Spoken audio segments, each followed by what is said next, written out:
बच्चे, जैसा कि लास्ट वीडियो हमने बात करी थी लॉन्गिट्यूडिनल सेक्शन ऑफ फ्लावर के बारे में बात करी थी। अगर आपने वो वीडियो नहीं देखी तो उसको जाकर के जरूर देखें। ओके चलिए बच्चे, अब इस वीडियो में हम बात करने जा रहे हैं ह्यूमन फीमेल रिप्रोडक्टिव सिस्टम के बारे में बात करेंगे। ओके जैसा कि मैंने यहाँ पर डायग्राम आपको मेंशन कर रखा है, इसको यहाँ पर आपको एक्सप्लेन करेंगे सो दैट आपके जो भी टॉपिक्स होंगे वो क्लियर हो जाए। ओके और जो भी क्वेरीज होगी बेटा मुझे कमेंट करके जरूर बताएं। ओके स्टार्ट करते हैं आज की वीडियो। देखिए बेटा अगर हम बात करें फीमेल रिप्रोडक्टिव सिस्टम में, तो यहाँ पर सबसे पहले हम बात करें अगर ओवेरीज की बात, देखो ओवेरी, तो यहाँ पर जो एक्चुअल में ओवेरीज हैं, ठीक है, ये पेयर ऑफ ओवेरीज प्रेजेंट होती है और किस साइड में प्रेजेंट होती है, एब्डोमेन में प्रेजेंट होती है, एब्डोमेन के दोनों साइड में। ओके एब्डोमेन के दोनों साइड में ये आपकी ओवेरीज जो है प्रेजेंट होती है। अब एक्चुअली में ओवेरीज में होता है क्या ना बेटा, देखो ओवेरीज के अंदर जब किसी गर्ल का बर्थ होता है ना, तो मिलियंस ऑफ एग्स ऑलरेडी उसके अंदर प्रेजेंट होते हैं। क्या होते हैं, मिलियंस ऑफ एग्स जो है ऑलरेडी किसके अंदर प्रेजेंट होते हैं, ओवरी के अंदर प्रेजेंट होते हैं। ओके बोथ द ओवरीज के अंदर, ठीक है, during the birth of a girl. अब एक्चुअल में क्या होता है, जैसे जैसे वो बच्ची मतलब जो गर्ल है वो ग्रो होती है, जैसे उसकी एज बढ़ती जाती है, तो उसके अंदर जो ये जो एग्स होते हैं बेटा, ओवरीज में जो एग्स होते हैं वो धीरे धीरे इनका अमाउंट डिक्रीज होता जाता है। ओके क्योंकि यहाँ पर कोई एग्स बनते नहीं है, जितने भी एग्स होते हैं वो ऑलरेडी प्रेजेंट होते हैं, वो धीरे धीरे क्या होता है, डिक्रीज होता रहता है उनका अमाउंट। ओके और ड्यूरिंग द प्यूबर्टी टाइम पे क्या होता है, प्यूबर्टी के टाइम पे जो कि एज होती है 11-12 ईयर्स, ठीक है, ड्यूरिंग दैट पीरियड क्या होता है, काफ़ी चेंजेस देखने को मिलते हैं। ओके बॉडी में काफ़ी हार्मोनल चेंजेस होते हैं, काफ़ी चेंजेस होते हैं। तो उस दौरान क्या होता है, थाउजेंड्स ऑफ एग्स से प्रेजेंट होते हैं, thousands of eggs. Okay thousands of eggs he present होते हैं कहाँ पर, ओवेरी के अंदर। ठीक है, अब ये बड़ा होता है क्या ना, ओवेरी के अंदर जब एग्स प्रेजेंट होते हैं तो प्यूबर्टी के टाइम पे जो ये एग होते हैं मैच्योर होने के बाद यहाँ से रिलीज होते हैं। ओके और रिलीज होने के बाद ये जो फनल शेप दिख रही है बेटा, फनल शेप जो आपकी है ना, यहाँ से ये क्या करता है, इस मैच्योर एग को अपनी तरफ खींचता है। ओके जिसकी वजह से ये क्या जाता है, फैलोपियन ट्यूब के अंदर चल जाता है। ओके और इस फैलोपियन ट्यूब को हम साइट ऑफ फर्टिलाइजेशन भी बोलते हैं। क्या कहते हैं, साइट ऑफ फर्टिलाइजेशन, जहां पर बेसिकली क्या होता है, फर्टिलाइजेशन होता है किसका, स्पर्म और ओवम का। ओके तो होता है क्या बेटा, ये जो एग रिलीज कर रहा है ओवेरी ने, जो फैलोपियन ट्यूब के अंदर एंटर हुआ है। ओके अब क्या होता है, वेजाइना एक पार्ट होता है जहां से स्पर्म्स एंटर करते हैं फीमेल बॉडी के अंदर। ओके वेजाइना एक ओपनिंग होती है जहां से स्पर्म जो है यहां से एंटर करते हैं। ओके और स्पर्म यहां से एंटर होने के बाद वो चले जाते हैं बेटा यूट्रस के थ्रू, ये चले फैलोपियन ट्यूब के अंदर चले जाते हैं। और फैलोपियन ट्यूब के अंदर क्या होता है, जैसे ये स्पर्म है, ठीक है, और यहां पर क्या होता है, फ्यूजन होता है किसके साथ, एग के साथ, ओवा के साथ, ओवम के साथ। ओके तो ये जो फ्यूजन है ना बेटा, किसका फ्यूजन, स्पर्म क्या है, फ्यूजन ऑफ स्पर्म जिसे कहते हैं मेल गैमेट्स कहते हैं हम, and ovum female gametes is called fertilization, उसे हम फर्टिलाइजेशन कहते हैं। और ये फर्टिलाइजेशन कहाँ होता है बेटा, ये फर्टिलाइजेशन होता है फैलोपियन ट्यूब के अंदर होता है, इसको ओविडक्ट ट्यूब भी कहा जाता है। क्लियर। ओके अब ये फर्टिलाइजेशन होने के बाद क्या होता है, जैसे यहाँ पर फर्टिलाइजेशन होता है बेटा किसका, एग्स का, मतलब एग का और क्या कहते हैं स्पर्म का, तो वो क्या करता है, इसको ना यहाँ पर फर्टिलाइजेशन होने के बाद it leads to the formation of zygote, वो जाइगोट फॉर्मेशन कर देता है, होता है तो it leads to the formation of zygote बनता है। ओके और जाइगोट क्या करता है बेटा, एक बार जाइगोट डिविजन्स होने के बाद, after divisions it leads to the formation embryo, embryo बना देता है। ओके अब ये जब एम्ब्रियो बनता है ना बेटा, देखो मैं बताता हूं आपको एम्ब्रियो क्या करता है आपका एक्चुअल में। देखो एम्ब्रियो बन गया, अब एम्ब्रियो बनने के बाद ये चले जाता है यूट्रस के अंदर, यूट्रस की जो वॉल्स होती है बेटा यहाँ पर, यहाँ से आता है फैलोपियन से बाहर निकलता है और यूट्रस की वॉल्स में चल जाता है। ओके और यूट्रस की वॉल्स में जाने के बाद जिसे कहते हैं इम्प्लांटेशन कहते हैं, इसे क्या कहते हैं, हम इम्प्लांटेशन कहते हैं। ठीक है यूट्रस की वॉल्स के अंदर एम्बेडेड हो जाता है और जिसे हम कहते हैं इम्प्लांटेशन कहते हैं। इम्प्लांटेशन बेसिकली एक प्रोसेस होता है जिसमें एम्ब्रियो जो है इम्प्लांट हो जाता है किसके अंदर, यूट्रस के अंदर।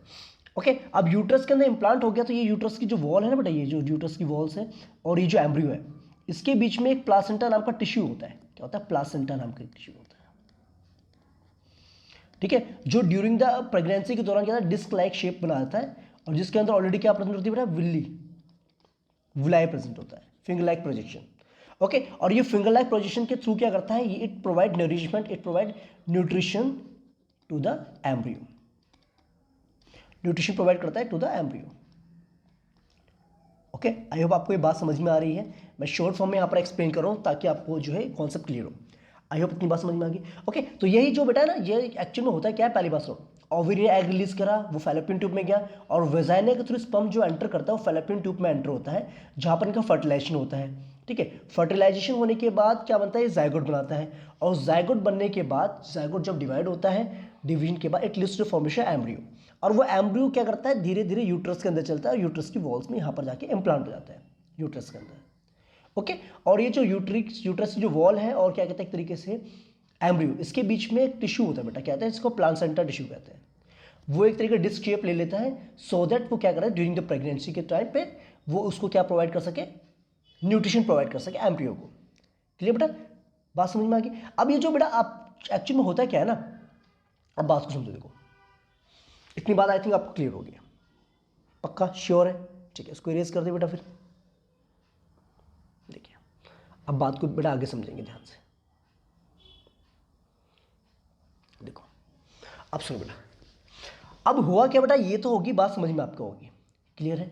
अब ड्यूरिंग द बच्चा होता है क्या ना, ड्यूरिंग जब इसमें एक्चुअल में प्यूबर्टी टाइम पे, उसमें क्या होता है, ये जो ओवेरी है ना बेटा, ओवेरी एक्चुअल में क्या करता है, हॉर्मोन्स को रिलीज करता है। क्या करता है, ओवेरी हमारी हॉर्मोन्स को रिलीज करती है।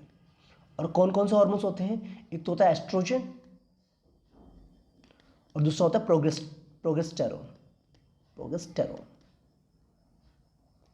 ओके, और एस्ट्रोजन नाम का जो हॉर्मोन्स होता है ना बेटा, ये बेसिकली क्या करता है, फीमेल रिप्रोडक्टिव ऑर्गन्स को ग्रो करने में हेल्प करता है। और एक तरीके से ये क्या करता है, एक तरीके से बेटा ना, हॉर्मोन्स तो रिलीज, ये एस्ट्रोजन एक तरीके से वो तो कर रही है, डेवलपमेंट तो कर रहा है फीमेल रिप्रोडक्टिव ऑर्गन्स को।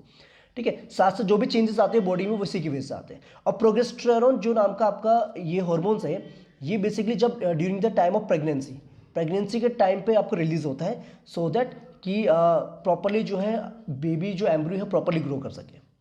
ओके, तो ये जो है ओवरी एक्चुअल में हार्मोन्स रिलीज करता है, जो बेसिकली हेल्प करता है, किसके लिए बेटा हेल्प करता है, फीमेल रिप्रोडक्टिव ऑर्गन्स को ग्रो करने में हेल्प करता है। ओके, और दूसरी बात, मेंस्ट्रुअल साइकिल के लिए भी यही रिस्पॉन्सिबल होते हैं आपके हार्मोन्स। ओके, एस्ट्रोजन नाम के जो हार्मोन्स होते हैं ये उसी के लिए रिस्पॉन्सिबल आपके होते हैं। क्लियर? ओके, अब देखो बेटा, बात सुनो। अब होता है क्या, ये तो एग रिलीज हो गया, फर्टिलाइज हो गया, वो तो ठीक है, लेकिन इन केस अगर यहाँ से मैच्योर एग रिलीज होता है, ओके, और वो फर्टिलाइज नहीं हो पाता है, स्पर्म अगर उसके साथ मीट नहीं करता, फ्यूजन नहीं करता, अगर फर्टिलाइज नहीं होता है, तो एक टाइम पीरियड के बाद क्या होता है, वो जो एग होता है ना बेटा, वो यहाँ से यूट्रस में चल जाता है, और यूट्रस की जो बेटा ये नर लाइनिंग है ना, ये वाली, ये इसके साथ साथ डिप्लीट होती है, और वो एक्चुअल में in the form of menstruation की फॉर्म में, ठीक है, यानी कि दैट इज कॉल्ड ब्लीडिंग और प्लस म्यूकस, ब्लीडिंग और म्यूकस की फॉर्म में वेजाइना के थ्रू रिमूव हो जाता है बेटा। ओके, जिससे एक्चुअल में कहा जाता है मेंस्ट्रुअल साइकिल कहा जाता है। मेंस्ट्रुअल साइकिल क्यों कहा जाता है बेटा, एक्चुअल में होता है कि ना प्यूबर्टी के टाइम से लेकर के, ठीक है, प्यूबर्टी के टाइम से क्या होता है कि एग जो है मैच्योर होकर रिलीज होना स्टार्ट हो जाते हैं। ओके, और वो फर्टिलाइज तो नहीं हो पाएंगे, और फर्टिलाइज नहीं होते तो एक्चुअल में वो ना यूट्रस की जो वॉल्स होते हैं इसको भी, इसकी लाइनिंग को भी क्या है डिप्लीट कर देते हैं, और जिसकी वजह से काफ़ी पेन होता है, और ब्लीडिंग होती है, म्यूकस रिमूव होता है बॉडी से। ओके, और काफ़ी जो है पेन महसूस करना पड़ता है फीमेल्स को। ओके, और ये बेटा ऐसा कोई टॉपिक नहीं है कि जो आपको नहीं पढ़ना चाहिए, इसके बारे में सभी को इन्फॉर्मेशन होनी चाहिए। ये एक नेचुरल फिनोमिनन होता है, और बेसिकली ये जो है बॉयज़ और गर्ल्स दोनों को ही पता होना चाहिए। ओके, प्यूबर्टी के टाइम में जो भी चेंजेस होते हैं उसके बारे में आपको वाकिफ होना जरूरी है। ओके, तो that is called the menstrual cycle. Okay, और उसका एक टाइम पीरियड होता है, वैसे 28 डेज के बाद जो है एक ओवरी जो है एग रिलीज करती है, और जब वो फर्टिलाइज नहीं हो पाता तो वो क्या आता है, यहाँ से ब्लीडिंग की फॉर्म में रिमूव हो जाता है, और अप्रॉक्सीमेटली इसको बेटा 5 to 7 डेज लगते हैं। और जैसे जैसे एज बढ़ती जाती है वैसे वैसे ये जो टाइमिंग होती है इसकी ना, मेंस्ट्रुएशन आने की जो टाइमिंग होती है ना, कि 5 डेज तक चलता है या 7 डेज तक चलता है, ये धीरे धीरे इसका जो टाइमिंग होता है वो डिक्रीज होता जाता है। ओके, और ये तब भी होता है बेटा, सपोज कीजिए अगर हार्मोन्स इम्बैलेंस हो जाते हैं ना, अगर ओवरीज के अंदर जो हार्मोन्स इम्बैलेंस होने की वजह से भी क्या होता है, मेंस्ट्रुअल साइकिल फर्क पड़ जाता है, या तो डेज बढ़ जाते हैं, ठीक है, या फिर ऐसा हो जाता है कि जल्दी हो जाते हैं, मेंस्ट्रुअल साइकिल लंबे समय तक चलते हैं, कम समय तक चलते हैं। ओके, तो ये हार्मोन्स की वजह से ही जो है मेंस्ट्रुअल साइकिल कंट्रोल किया जाता है। तो आई होप इतनी बात समझ में आ गई। ठीक है बेटा, पक्का श्योर?